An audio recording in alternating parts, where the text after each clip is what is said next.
We have Eric here to talk about your market. Right. Let's get started.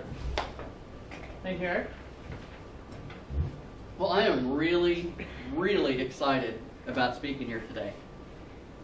I have been, not just for the fact that it's early and, no witches showed up today. Hey. But, no, we're still here. No, we're still here.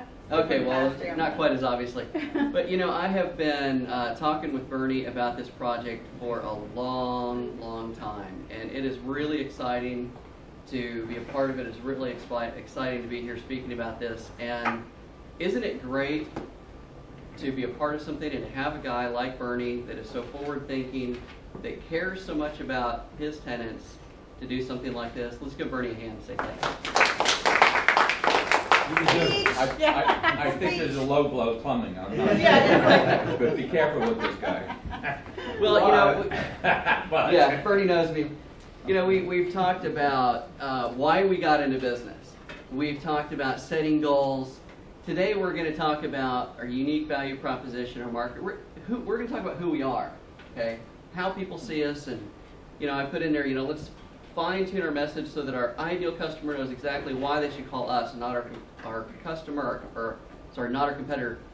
And I love how sometimes life gives us just the perfect story.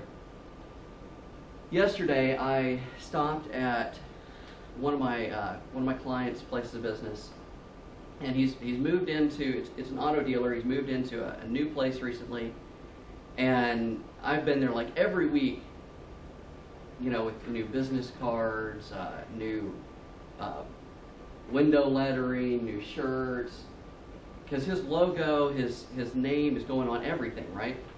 And so I'm there yesterday with more shirts and stuff, and waiting for the owner. I'm there, got the finance manager. The sales manager walks in, and he points to one of the decals on the window, and he says, "Is that our logo?"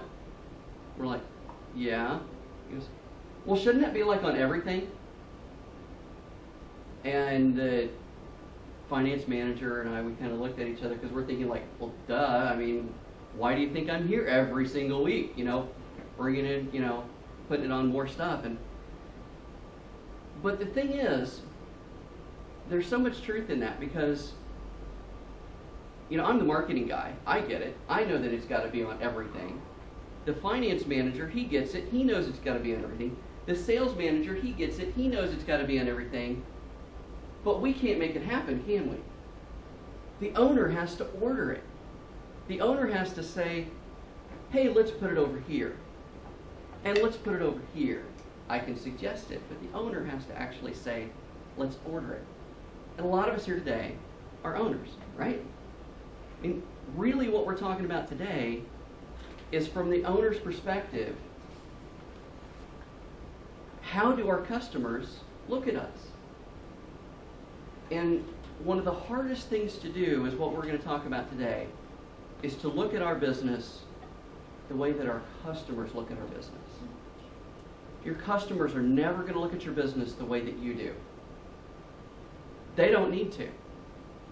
But you need to be able to look at your business the way that your customers look at your business. You need to be able to see it the way that they do. Because if you cannot look at your business objectively from the customer's perspective, the odds of you making that connection of being able to really connect with your target audience, probably not going to happen. So, okay, I'm going to try which end do I point here, James? This has been interesting, okay? I normally have, no papers, no nothing. I just talk, right? Because that's challenging enough for me. Yes. And so I thought, well, I'll do a presentation, right? So I had my presentation, we're, cloud-based, so, I had it in Google Drive. I'm like, cool, I'll just do it from my phone, right? Well, my phone won't connect to their projector, and neither will my tablet. So I'm like, okay, well, I'll use my laptop. Well, my laptop died the other day, so I'm on a brand new laptop, and I even had downloaded an app so I could use my phone as a remote. I found out last night my new laptop doesn't have Bluetooth. So I'm on borrowed technology. This is James. I love James. He's great. So just No, like, okay. From a starting point, you have to understand, number one, you are unique. It doesn't matter what you're doing. There's only one you. There's only one business doing what you do. No matter how competitive you think your market may be, there's only one you. There is something about your business that makes you unique. When I meet with business owners and they tell me, well, you know, there's gobs of stuff, like financial planners, I'm telling you, you know, you meet with financial planners and they're like, hey, you know, there's gobs of us doing this. Well, sure, but you're not all the same. I mean, Tom, tell me, are financial planners all the same? Absolutely not. No, they're not. You're unique. Every one of you has something different that you're offering, okay? So, own that. You have to identify with that. You are unique, and that's one of the things that you have to get across. The second thing is that people are searching for you. Current statistic is that 86% of all purchases, it doesn't matter how people find out about what it is that they're going to buy. They're going to Google it as part of the buying decision. So it doesn't matter if they see it in a magazine, they get a coupon, they see it on a billboard, they see it on TV. When somebody gets ready to buy, before they make the buying decision, they're going to Google it. Based on however their mind processes what it is they're thinking about buying. Jamie, what do you sell? You sell businesses. So when somebody is thinking of buying a business, they might search by businesses for sale. Chances are they might be searching for investment opportunities. Who knows? I mean, there's research for that, okay? But however their mind works, they're going to go to Google, and 86% of them, after they've already done all their research, they're going to finalize their decision on Google. Crazy, but that's the truth. And the end result of their research isn't so much your website as it is the search results. It's what comes up in Google. If you show up one time, good for you. So does so do 9 other people, maybe. But if you show up on a page 4 or 5 times for different things, you got the sale. They're not even going to go to your website. Do you guys follow me on that? Okay? Because you just connected with them, and they didn't even go to your website. Because you just made that connection that, oh, they get where I'm coming from, and they offer what I want. Because they did a search and you were all over it. That's how people work. So we definitely want to connect with how people are searching and what they think of us. And, well, a lot of it really comes down to our brand image. I mean, that's really what you're putting forward. And I started out with the story of the logo. And, we're going to have a little fun with this, because what difference does it really make if you have a good brand image? What difference does it make?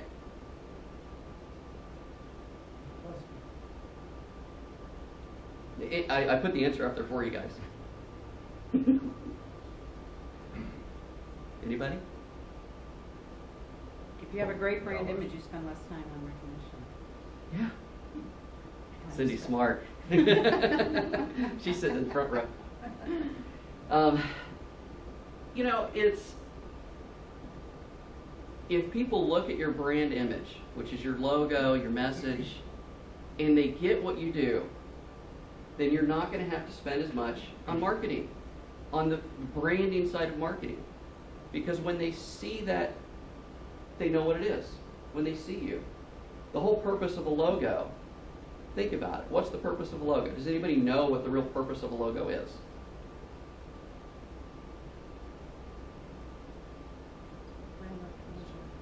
It's brand recognition.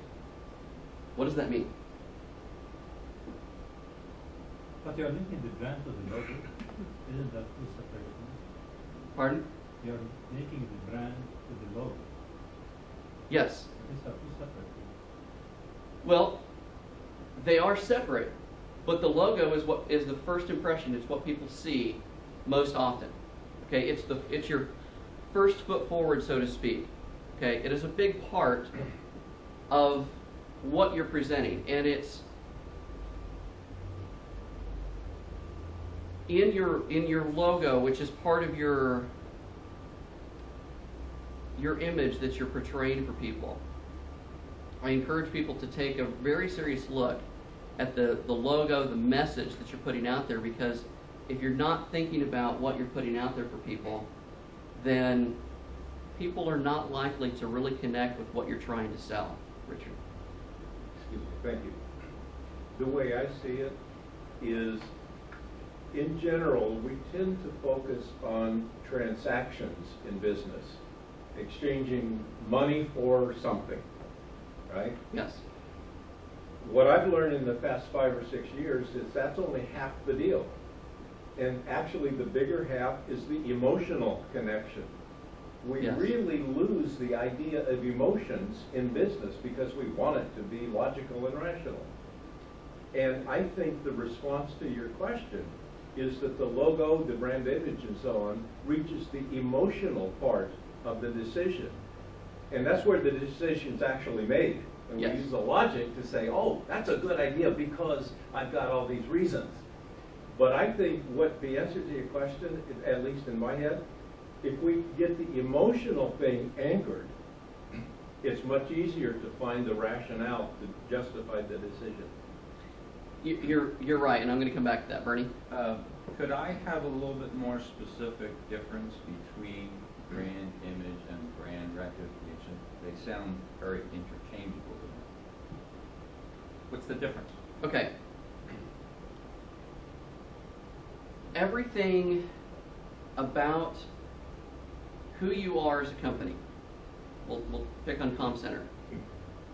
Everything about Comm Center, you are putting forward in your marketing materials, in your marketing image, in your marketing message, okay?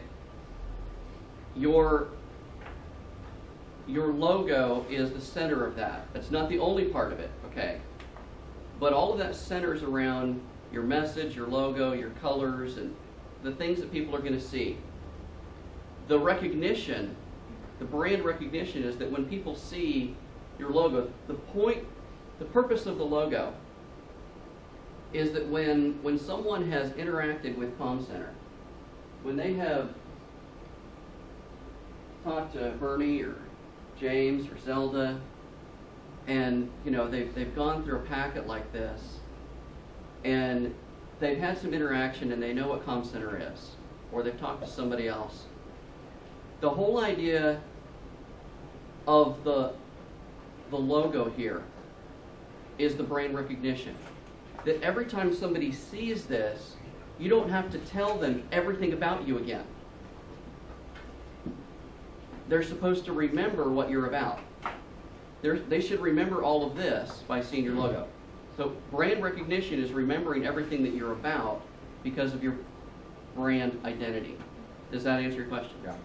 Back to what Richard said, the purchase is actually made emotionally. People buy on emotion. They justify the purchase with logic. So when we're creating a brand identity, we want good brand recognition, but you have to remember that you're targeting somebody and you're targeting their emotions. Okay? So, we're just going to have a little fun with a couple different logos. What do they do? How do you know that? It says it. Yeah. Now, when you see that, does it send any kind of a message to anybody? Does it make anybody want coffee? Mm-hmm. Why? Because I know they make good coffee. Not everybody thinks so, but when I see that, I'm like, all right, that's where I'm getting my coffee. Okay. What do they do? Oh, cheeseburgers. And how do we know that? Because Wendy's, it's been branded into us. Does it say anywhere in there anything about food? No. No. that girl's happy. Yeah. Yes, you're absolutely right. That's where emotion comes into Yeah. it. If you go to Wendy's, you'll be happy.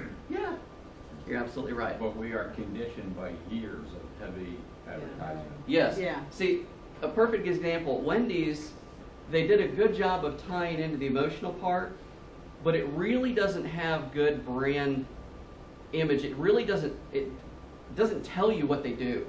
Okay. What about this one? Well, it's Volkswagen, but it doesn't say anything about a car. No, it doesn't. The only reason we know what they do is because it's been around so long. They Yeah. spend $1 billion on commercials. Mm-hmm. Yeah. They do. Remember my previous slide Mm-hmm. about the difference that it makes?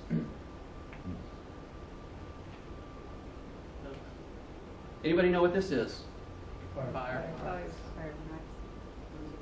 Okay. Did everybody in here know what this was? I didn't. Okay. Part of what I wanted to show in this one, this is a logo that not everybody's going to know what it is, because now you're getting into targeted demographics. Firefox is a browser, like Internet Explorer or Chrome, and you know, if you look at it, you can see, okay, I can see the World Wide Web thing there in it, sure, but it's targeted. Only certain people know what it is. But you can kind of get what they do. Anybody know what this is? Nope. Raise your hand if you know what it is. Oh, okay. Okay. They've been playing it. Only the young people know what it is. My What son is would it, know James? PlayStation. What do they do? It's Sony-made gaming. Now you know why you didn't know what it was. Right, right. But doesn't it look fun? Yeah. Oh, I see the P and the S. Uh-huh. So raise your hand if you know what this is. A few more people know what this is. Okay. What is it? Oh, Xbox. And what do they do? Oh, yeah, I see it. Okay. Yeah. Same thing. Very few people in here know what it is. I mean, you really kind of have to be exposed to gaming to know what it is. And other than it looking cool, I have no idea what it has to do with gaming. But hey, that's a division of Microsoft that is losing $2 billion a year. So, hey, what do they care, right? That division of Microsoft is actually being funded by the royalties they get from Android. So, anybody know what this? Raise your hand. Okay. So, more ladies than men. This is Pinterest. It's a social media site. Okay. Okay, that tends to be much more popular with ladies than men, and it's. Does it give you any clue what it is? No. No, it doesn't. No clue. I'm taking careful notes on what logos James recognizes. And yeah, it's on Pinterest, are you writing that down? No, I don't. Now you know it's a lot. I see some heavy emphasis on games and play places. You know where to put your block settings now on your. Anybody know what this is? Something with music. Raspberry or something. I heard somebody say something about music. Yeah, I see the headphones. Yeah. Is that the old Napster? That is Napster. Yes. Right. And anybody take a guess what it's about? Yeah. I mean, how cool is that? A logo that you can actually tell what it's about. And cats on the internet, who'd have thought? Yeah. Yeah, go figure. So good job, Napster. I can't even remember the last time I saw that logo, and I still remember it. Yeah, it was a good one. Excuse me, before, if you don't mind, what James just said to me is the essence of the whole conversation. It is. In my mind, a brand does not live in the company. The brand lives in the head of the customers. And we use these symbols to make that connection between your image and our company. And that's why James remembers it, but he hasn't even seen it for years. It's See, in his head. What happens is that you develop You have a company, you develop a brand image. Hopefully your brand image has brand recognition. And through the years, with all the billions of dollars you're going to spend on marketing, Yeah, right. sorry. with Eric. Yeah, right. Cindy's my rep here There today. you go. With the money that you're going to spend on marketing exposure through the years, the idea is that when somebody goes to make a buying decision with what you sell, your brand is what they think of. That's the whole idea. That's why. Why do brands put their logo on stuff and give it away? Why do they do it? So it gets out there. Like You- Vista, those business cards you can get Mm-hmm. from Vista Printing. Oh yeah, it's the best scam ever. All their information on the back of your business card. Hey, I'll print your cards for free if I can put my name on the back of them. I just can't do that. Great marketing, you know. But you know, if you can get your name on people's desk, so that when they get around to thinking about spending their money, your name is somewhere on their desk, or on their keychain, or on their jacket, or on their golf clubs. Yeah. You know, you paid for it once, and it just keeps paying dividends over and over and over and over again. But here's the thing. Is your brand image saying the right thing? That's what we're talking about today. Because if you're getting the right kinds of calls, great.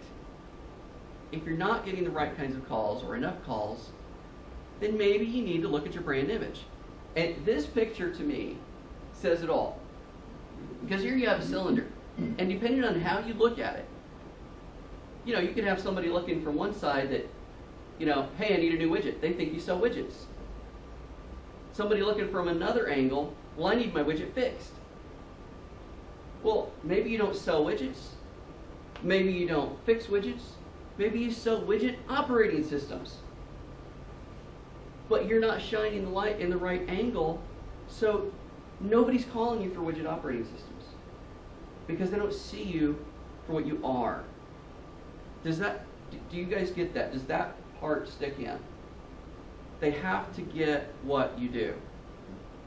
You know, I know, you know, Tom, I think your line is a new approach, right? That's correct. Name of the company.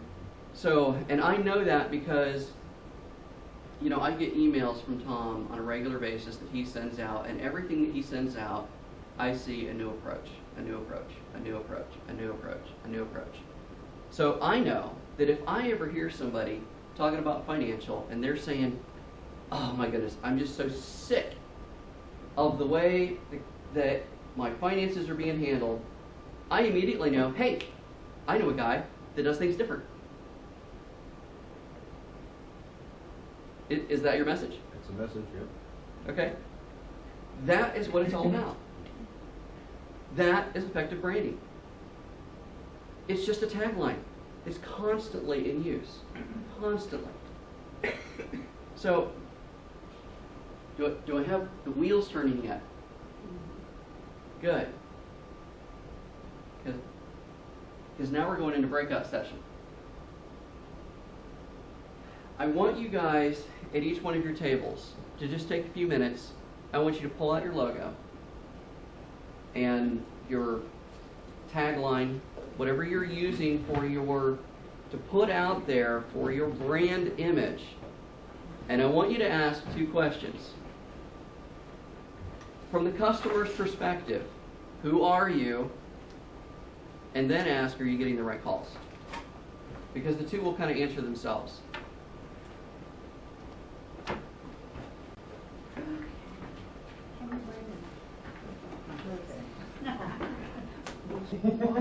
Let's start with this table. Who's our spokesperson here? James. Yes. James, what did we find out at this table? We found out that it's definitely important that your logo conveys some sort of image that represents your company, as you were saying.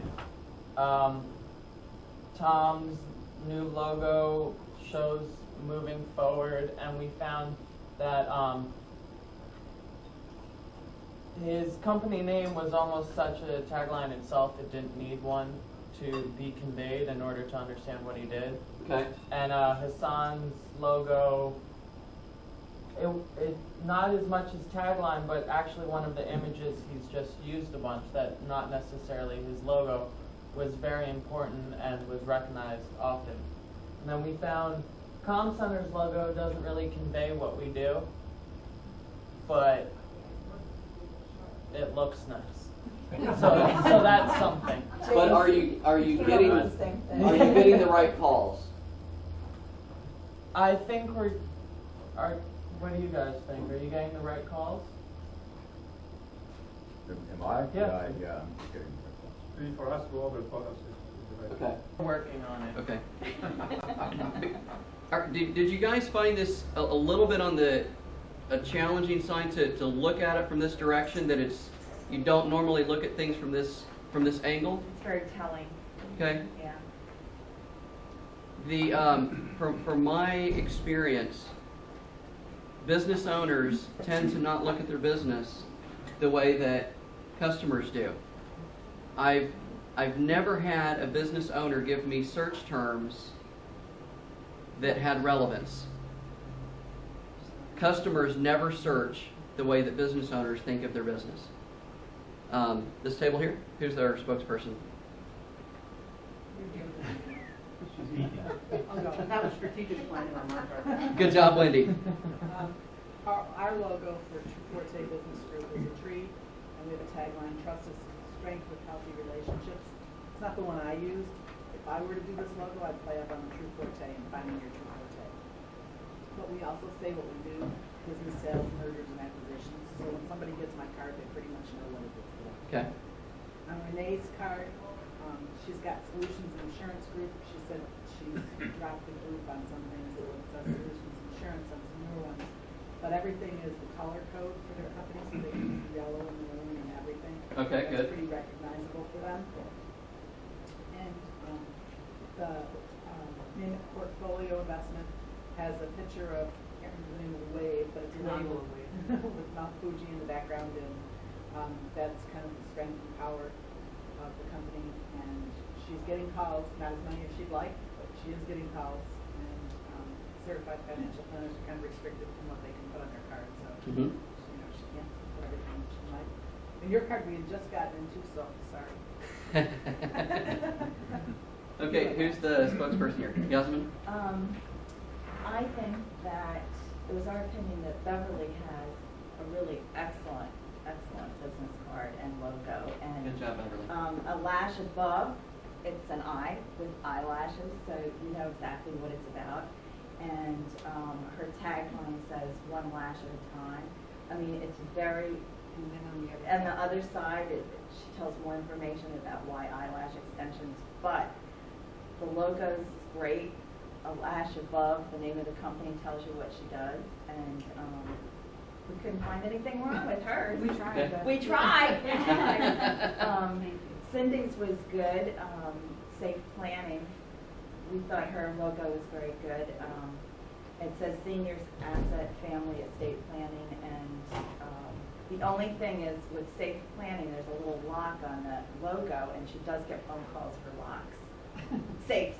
Safe. They Safe, call me safe. say, I want to buy a safe. And I'm like, sorry, we don't have any safes here. This is a little side note. One of the best branding things I've seen in recent years, I just was thinking about this. I forget the name of the girl. She developed Skinny Girl, Mm-hmm. vodka and wines and Mhm. everything. But she created that herself from like nothing and sold it for like, I don't know, $1 billion or something. She sold the company branding that she created. Right. And I thought she did a really great job. It's a good logo. I mean, who doesn't want It to is. like drink something that makes you feel skinny? Yeah. You know, with a Skinny Girl on it. Yeah, right. Yeah. And it's very targeted. They really did a good job on that. Wasn't that good? Yeah, guys don't buy it, huh? Of course, no. Guys haven't even heard of it. Are you kidding? That's like one year for Christmas. My wife loves daisies, right? So she had one of these Scion XBs, one of the box cars, right? So I had these graphics done for her car, these great big daisies to put on her car, right? I mean, we're talking like daisies that are like this big, or huge, right? Like a full wrap kind of deal. She loved it. She was in heaven, right? I wouldn't drive the car anymore. Right. Because one time I'm driving it, okay? One time driving on the road, and this guy pulls up, next to me, and like, nice car. I literally pulled over. I'm like, okay, you're driving. I'm done. This is it. Never again. It was, you got to make sure that you're targeting the right person, which is the very next part of what we're going into here. Richard and I were talking about some of this. And it really makes a difference. In small business, don't kid yourself. It is hard. It is really, really hard. Anybody feel that? Okay? Small businesses, most of them fail. Restaurants, 80% of restaurants will fail within the first 5 years. 80%. But less than 1% of McDonald's will ever fail. Less than 1%. Let that soak in for a minute, okay? It's not their location, because you're going to have every other restaurant in the same demographics. It's not their food. Ugh. Okay? It's certainly not their staff. What is it, people? Right. Because I love sitting in the drive-thru. It's the marketing. It's the branding. I chair the Planning and Zoning Board for the City of Palmetto. And we had a situation a couple of years back where the McDonald's there went through a remodel. And in the process, they were trying to get approval to redo their pole sign. It was like 90 feet in the air. Well, they had taken the sign down, and they wanted to refurbish it. So they had redone the whole store. So they have no sign. Small Business Association will tell you that pole sign will generate a huge percentage of your sale, like half of your sales, okay? Well, McDonald's came in, they really worked with the city to prove why they needed that sign and everything. And one commissioner said, well, I don't know why they need a sign. I mean, the places are always got a line when I go there, Great answer. The McDonald's had their statistics were that their sales were down 20% without their sign. Which means that where most businesses will depend on their sign for 50% of their business, there's only 20% of McDonald's business. Because they are so branded that even the building is branded. You know that it's McDonald's even without a sign.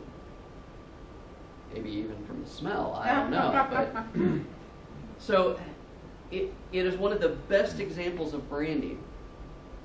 And when you look at the marketing that they do, it's always going to have a call to action.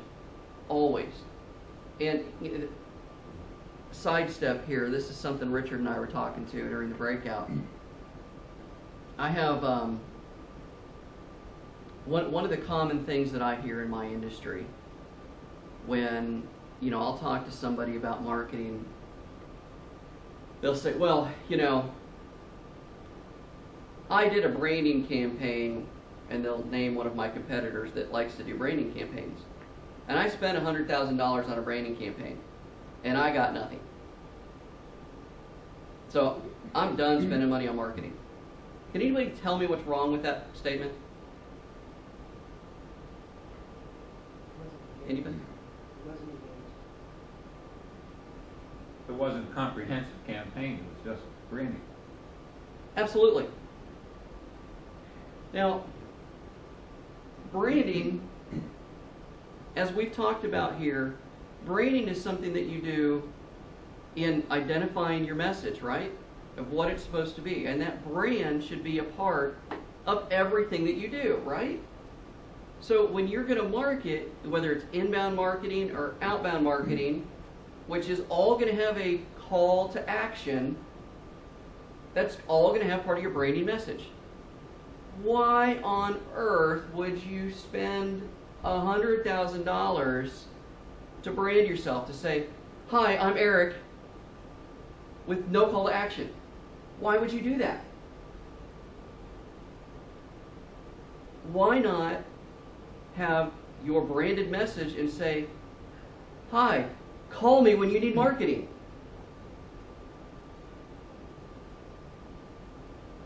So, sorry, pet peeve of mine, I guess, I don't know, but when you have the right image, once you've identified and you've looked at it from your customer's point of view, the next thing is identifying who's your customer, who are you going to target, okay? You know, we had this slide up once before, okay? And we talked about the image that we're portraying, but what about the perspective? Okay, because if we've got that cylinder up there, what direction are we shining the light? Who are we shining it at? Because, you know, like Cindy, you know, if you're going to do a marketing campaign, if you're going to do, you know, an email blast, or you're going to do a direct mail, I mean, you're going to spend a few $1,000s on a direct mail. Well, isn't it kind of important to make sure that you're doing a direct mail to people within they're close enough that they're actually going to drive to your office, that they're at an age that they're going to think about financial planning, and that they have enough money that they can do anything about it? I mean, doesn't that make sense? Yep. Okay. If you didn't do that,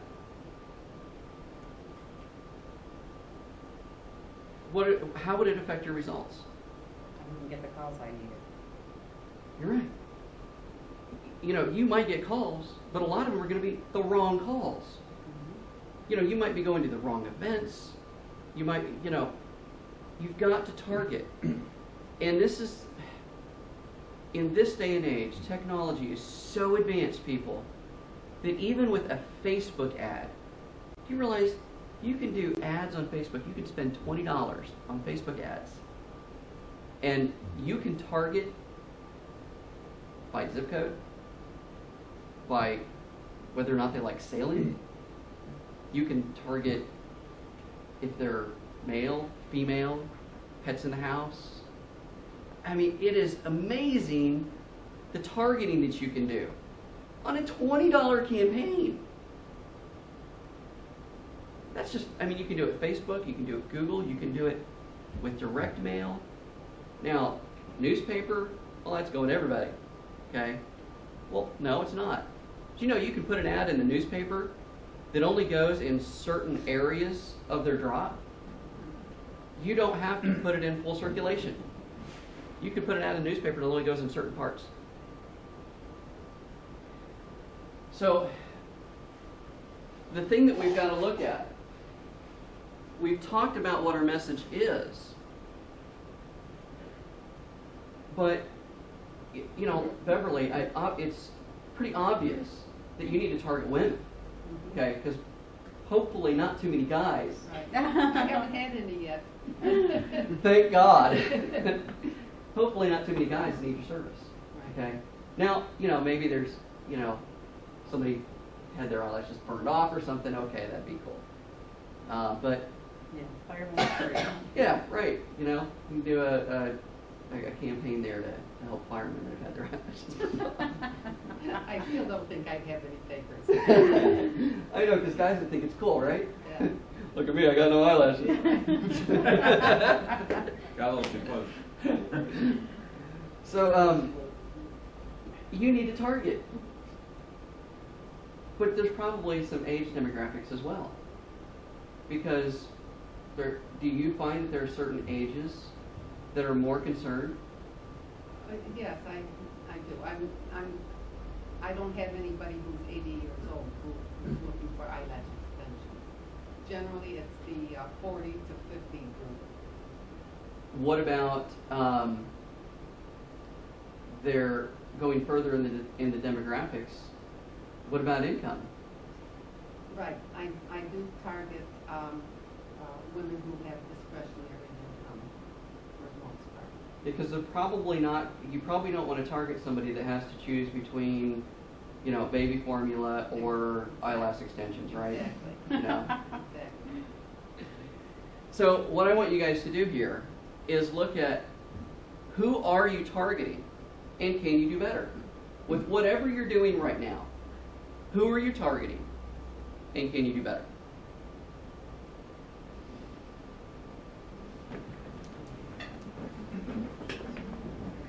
Okay. Who are you targeting, and how can you do it better? Well, I keep finding it comes back to the right events. Our tagline right now is workspace for entrepreneurs. We believe that the entrepreneur is the perfect person for a virtual office. We only have a finite amount of executive office space, and there's unlimited potential for virtual offices, and we'd like to bring more virtual clients in. That's our target. Where to find them is really depends. We're trying to find the perfect networking event where people understand that they might not necessarily need an office, need to spend that overhead in order to have a professional image.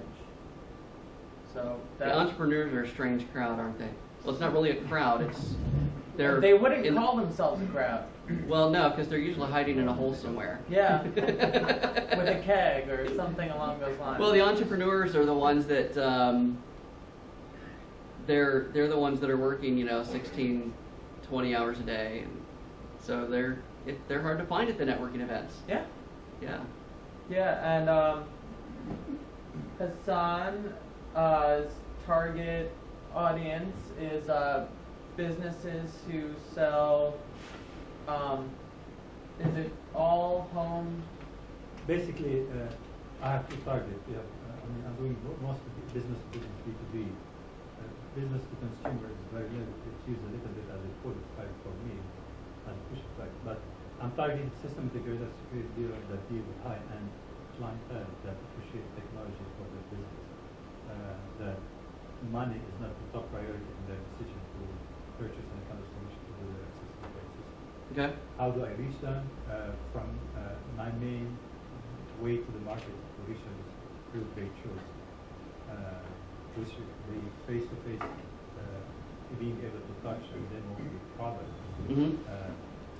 Advertising in specialized magazines, trade magazines, so forth, is good, but too expensive. I cannot sustain it. I cannot afford it. I found that spending the money on trade shows, meeting people, has better return over long term than the one-to-one.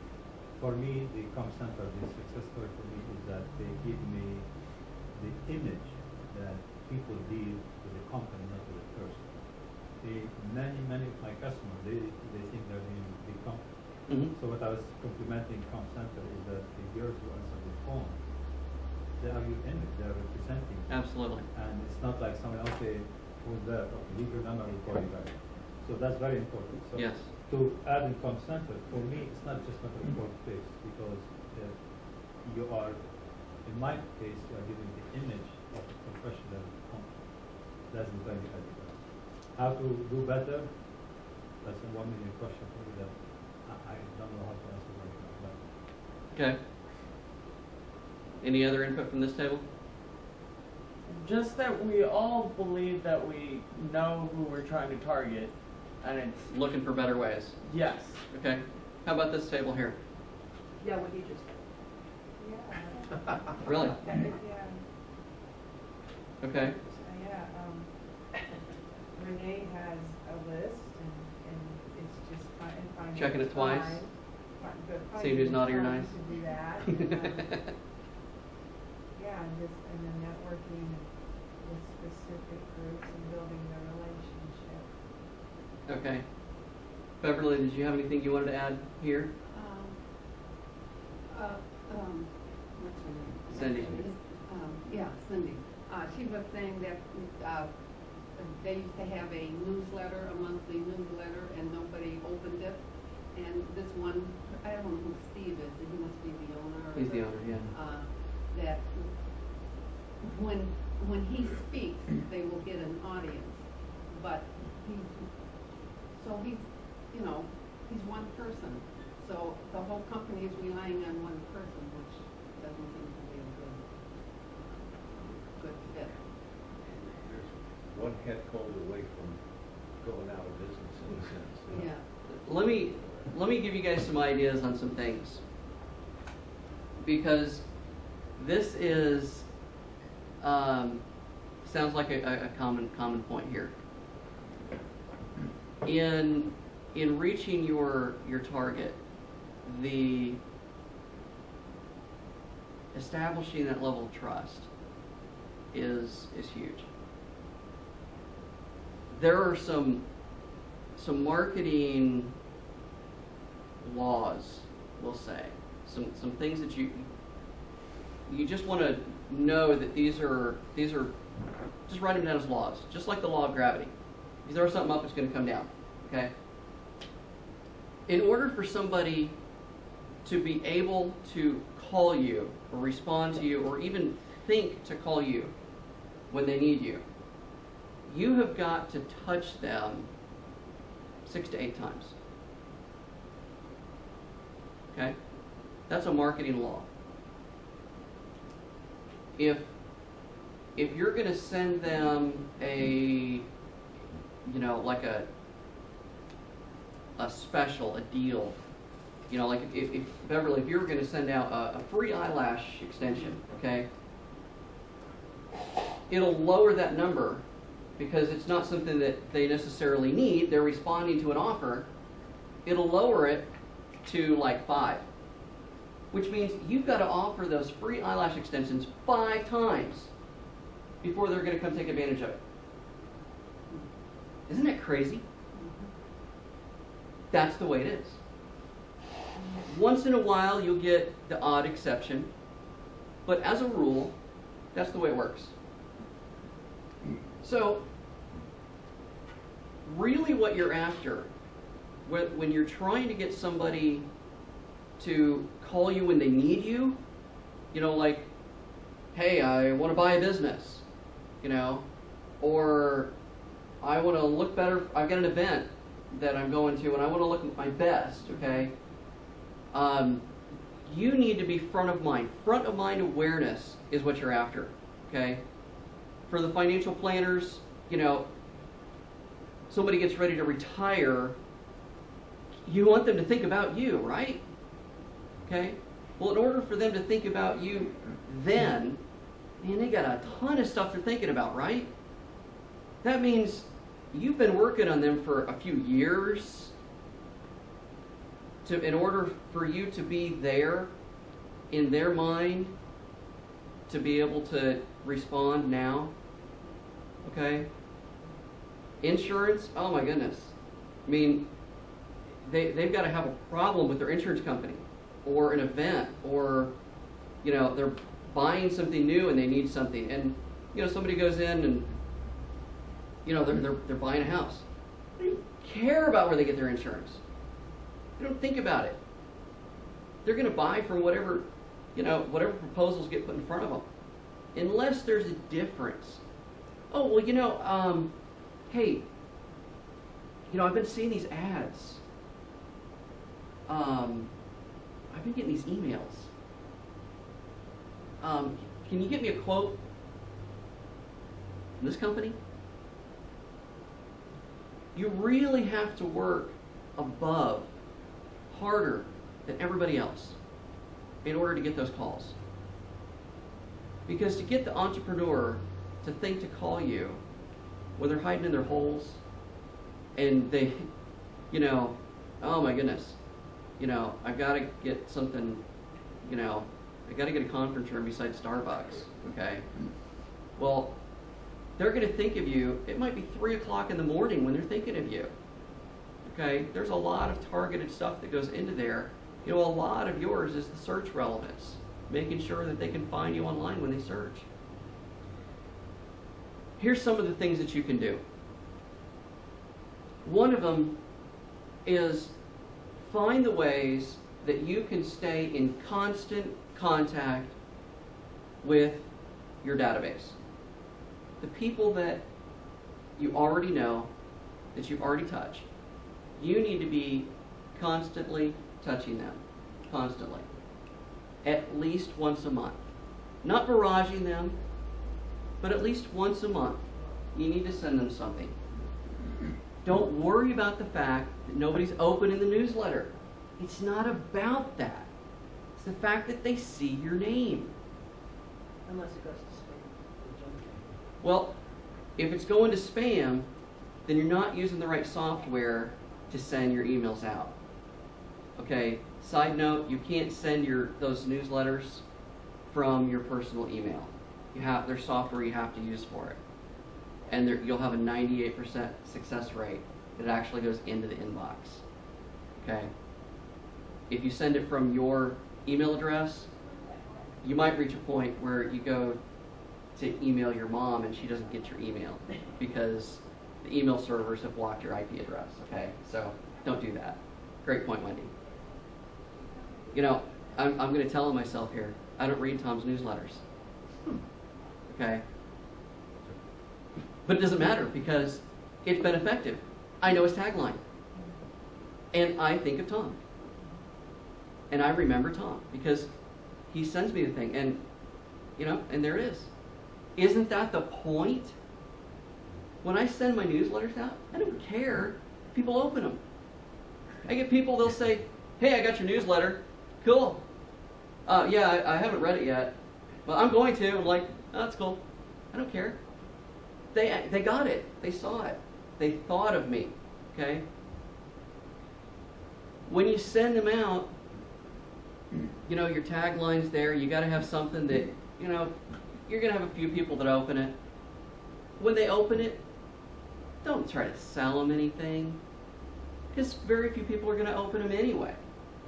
So the ones that do, we'll just try to get them into other areas like your social media or something, okay? Try to continue your following. On your social media, just try to continue your following.